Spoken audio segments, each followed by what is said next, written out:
I used to love closing up the old university library at night, relishing the silence that wrapped around the endless rows of books. There was always a soft, shushing sound, like the wind sifting through pages, that danced between the shelves after dark. I told myself it was just the old vents or the building settling, until last week, when I realized the wind was forming patterns, almost like words.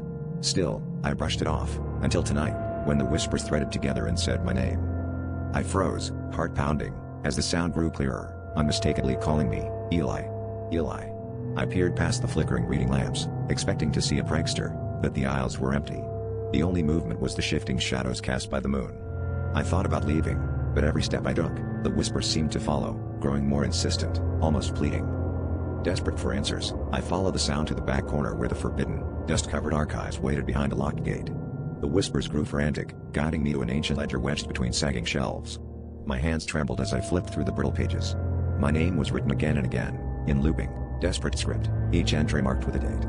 The last one was tonight's. Suddenly, the air thickened. The shadows stretched, hands clawing from the darkness, and a ledger snapped shut on my fingers. The whispers erupted into screams as I realized the voices belonged to those lost before me, each one called by name, each one never leaving. The last thing I heard before the darkness swallowed me was my own voice, whispering from the shelves, calling out for the next to listen.